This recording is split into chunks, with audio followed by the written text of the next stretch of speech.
রাতের শহরে দুর্ঘটনায় পুলিশ কর্মীর মৃত্যু, ঘাতক বাসে ভাঙচুর, আটক চালক সহ বাস। হাওড়ার সাঁতরাগাছি স্টেশনের সামনে গতকাল রাত্রে বাসের ধাক্কায় মৃত্যু হয় ওই পুলিশ কর্মীর। রবিবার রাত্রে বাস পার্কিংয়ের সময় কর্তব্যরত ট্রাফিক হোমগার্ড শচীন রজক, বয়স 27 বছর, তার উপর দিয়ে চলে যায় বাসটি। আহত ট্রাফিক কর্মীকে উদ্ধার করে হাওড়ার আন্দুলের এক বেসরকারি হাসপাতালে নিয়ে গেলে চিকিৎসকেরা তাকে মৃত বলে ঘোষণা করেন। উত্তেজিত জনতা ভাঙচুর চালায় ঘাতক বাসটির ওপর। বাস সহ চালককে আটক করেছে জগাছা থানার পুলিশ।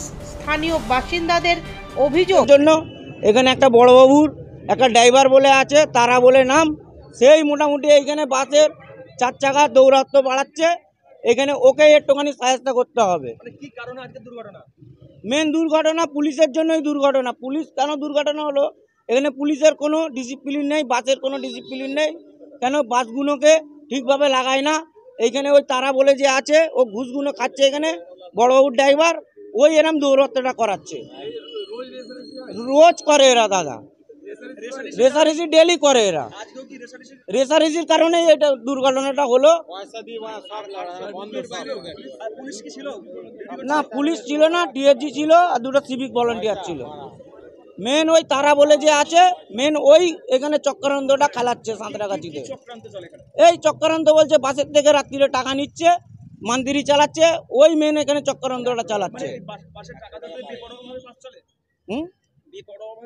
হ্যাঁ, বেপরোয়াভাবে রাত্রিরে বাস চালানো হয়, যেটা লিমিট নেই রাত্রিরে। তার জন্যই অ্যাক্সিডেন্টটা হলো। ডেলি তার পার হেড 100 টাকা করে নেয় বাসের থেকে, 4 চাকার থেকে, বাসের থেকে। ওই তারা বলে যে নাম আছে, ওকে এখান থেকে, আমার নাম রাকিব মণ্ডল, মেন ওকেই হাঁটাতে হবে এখান থেকে। হাওড়া থেকে সুলেখা চক্রবর্তীর রিপোর্ট, নিউজ সার্চ ইন্ডিয়া।